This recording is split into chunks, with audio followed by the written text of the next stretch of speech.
Hi everyone, welcome back to RAILstuff, another video for this week, and we're going to be diving back into the world of static grass. But I guess before I do that, I should probably tidy up the workbench. So bear with me whilst I do that, and then let's get going.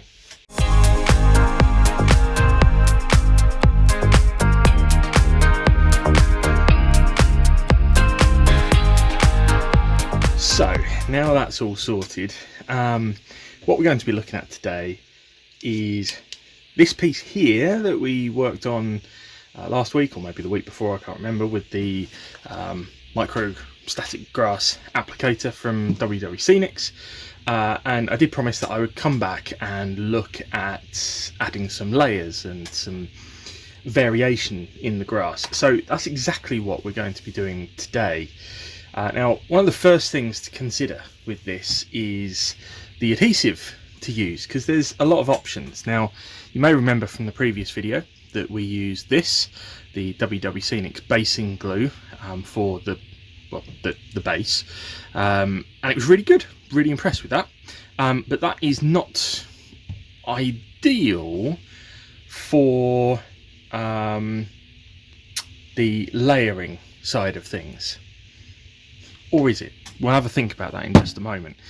Because the other option is Scenics layering spray. You can see in the bottle that that is quite thin, and has a spray nozzle at the top. It's a 500ml bottle that we sell here at RAILstuff.com.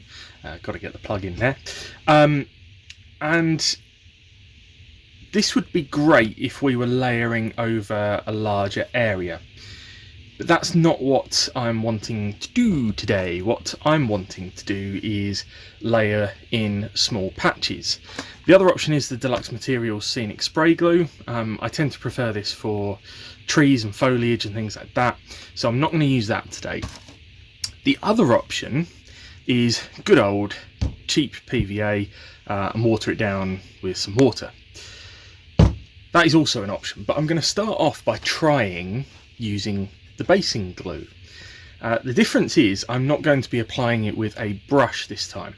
I want to create very small patches of slightly longer grass, or to be pretty specific about where I put it anyway. So I'm going to be using one of these. It's a bit dirty, this one, but that's fine. That's all I've got hanging around at the moment. But a good old cheap pipette from your local craft shop will do a great job, as long as the glue is thin enough to be sucked up and pushed back out by that, which I'm hoping the basing glue is going to be. What we're then going to do is we're going to use some JHG6 from Javis, better known as the Static Grass No. 6 Summer Mix in 6mm. So this was 2mm Autumn, so I want a variation in colour and a variation in length, so a 6mm Summer is a good option. Ideally, I probably would have had a 4mm. I think I'm right in saying Javis don't do a 4mm, they go 2, 6, 10. So I had to go with the 6. I wanted the Summer because I wanted a little bit of green colour to add into the rather brown look of the Autumn. So that is now open and ready. First thing I'm going to do is I'm going to take the basing glue. I've got a very small pot here, and I'm going to put some into the pot. Now, hopefully that'll be thin enough to be sucked up by the pipette. If it's not, you can always add a little bit of water, but it should be absolutely fine. The other thing I'm going to do before prepping too much is come in here and put some of the different grass into the hopper. Now this has still got some of the old stuff in it from last time, so I'm just going to tip that out. And now I'm just going to add some of the 6mm in here. Now you probably want to just see it comes out in clumps. You probably want to just break that up a bit as you put it into the hopper, and if it's still clumpy, then you probably just and that's a technical term, by the way, you can have that one, then you probably just want to maybe even just use a craft knife just to sort of mix it up a bit in the hopper and just separate things a little bit. It'll do a fairly good job of separating itself once it comes out of the sieve the other end, but it's still good to have it fairly separated in the hopper. What you don't want to do though is get too aggressive with the knife and start chopping those 6mm pieces into something shorter. So now, as you'll remember from last time, we just screw that sieve lid of the hopper back on. So what I now want to do is start using the basing glue, and we're about to find out. So I'll give it a squeeze, suck it up. Did any of it come up? No, not really.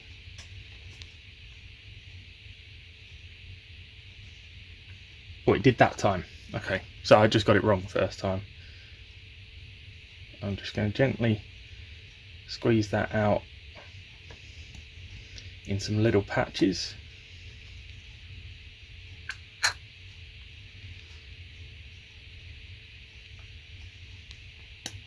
Ooh.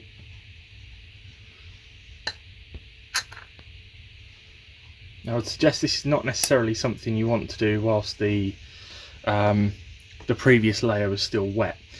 The other thing I'm going to say is it does feel like this could do with a little bit of water just to thin it out a bit. So that's what we're going to do. I've got some water here somewhere. I promise I didn't just steal some water out of the coffee machine, but I might have done. So I didn't put a huge amount in there. I'm just going to mix that up with the pipette.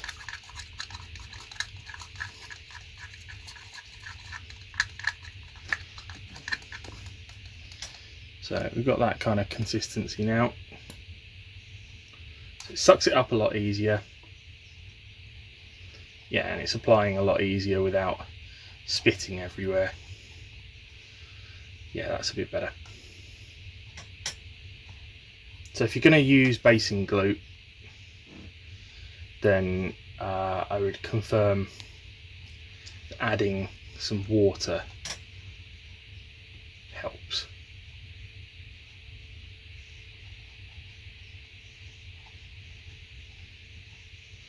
I'm being a little bit trial and error about this.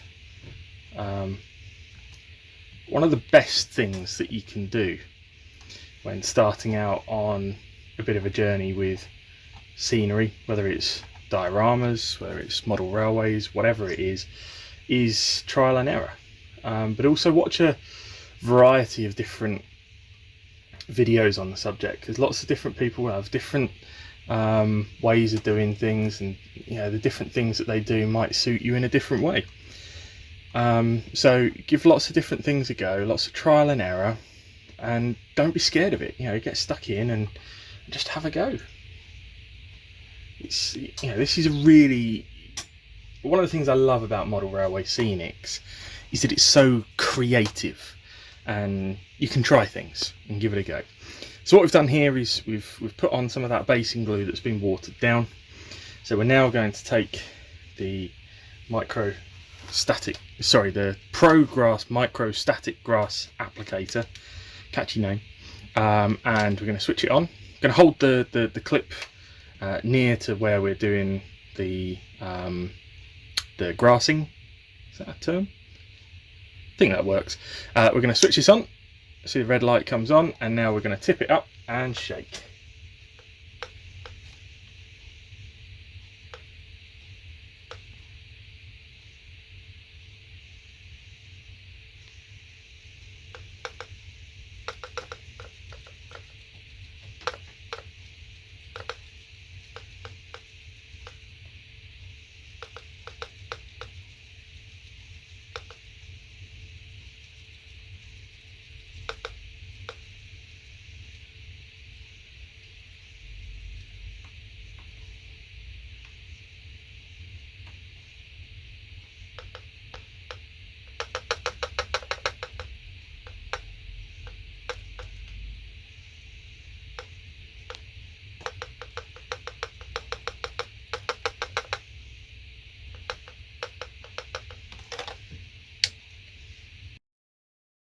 So now with the scrapings back in the hopper, we're going to go back round and just do a last little shake and see if we can get a little bit more coverage.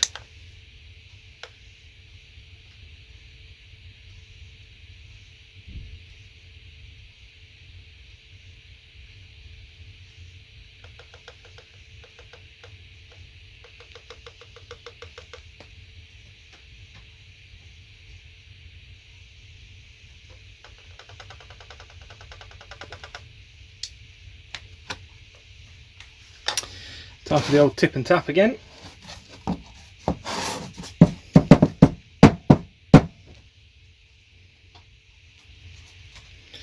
And that's kind of where we're at right now. So we now need that to dry and see what it looks like once it's dried. But I think as a first step of some layering, that's pretty good.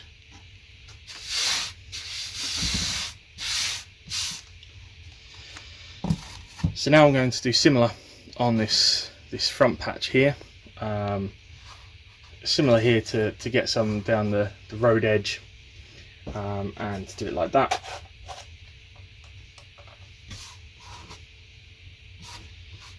So exactly the same process. We've got some grass in the hopper. So just screwing the sieve lid back on. Careful not to cross thread it or else your sieve lid may just fall off. The same thing again, suck some up with the pipette and dribble it on into the areas where we want a bit of longer grass. Layering is something that I didn't used to do a lot of. I don't know whether I was scared of it or didn't really know what I was doing, or whether I was just too lazy. It's probably that one. I don't know, but I didn't used to do a lot of it, but now I find it gives such a nice effect that it's well worth doing it. And it's good to mix up those colours a bit, and you can test and try with lots of different colour combinations, and this will all look different once it's dried a bit as well. But here we go, do this section now.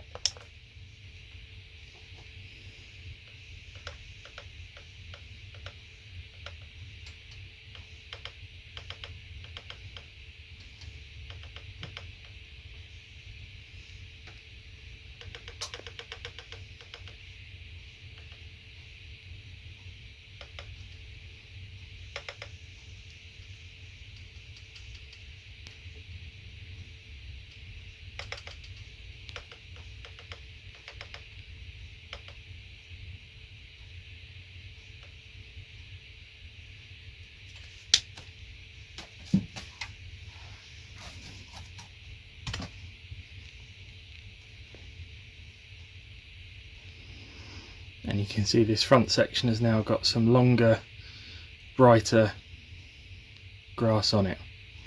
Again, plenty of glue showing through, it's not a problem, that will dry clear and you'll see the original covering come underneath it.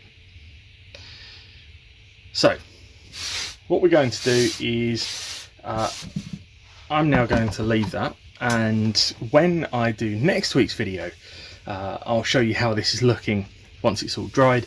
I might stick a picture on the Instagram page during the week as well, just so you can grab a look. Just as a reminder, in terms of glues, you can use watered down PVA. That'll do a fine job. The basing glue is slightly better. It talked in the instructions from WWC about the conductivity of the basing glue helping with the static grass. So I used watered down basing glue for this. You can use the Deluxe Materials Scenic Spray Glue as well. It's a fairly small and accurate spray on that, so you can do smaller areas. If you're doing a larger area with layering, then this is the one to go for, the WW Scenics layering spray. But honestly, you can try lots of different things. What I would say is, when doing the layering, don't brush it on, because all you're going to do is clump up the base layer of grass that you've already put on. So ideally use a pipette like this to add blobs of the watered down glue in the areas where you specifically want it, or use a spray like one of these to spray on top of it. So that's what you need to do. Don't forget, you can get pretty much all of this stuff that we've shown here, except the PVA glue. You can get that from anywhere. That one's from Poundland. But you can get the layering spray, the scenic spray glue, the basing glue, the micro grass applicator, even the static grass itself, all from rail-stuff.com. And there might even be a little May bank holiday deal this weekend as well. So keep an eye on your inboxes if you are a email subscriber, and you'll get that. If you're not an email subscriber, head over to the website now and subscribe up to our newsletter, and that's where you get deals and offers and tips and things like that in your email inbox. For now though, that was a nice quick and easy video for you. Hope you enjoyed it, hope it was useful. If you got any feedback, give me a shout, let me know. And you can also place orders by phone now at 01538 752 606. I'll be back next week with something different. See you then.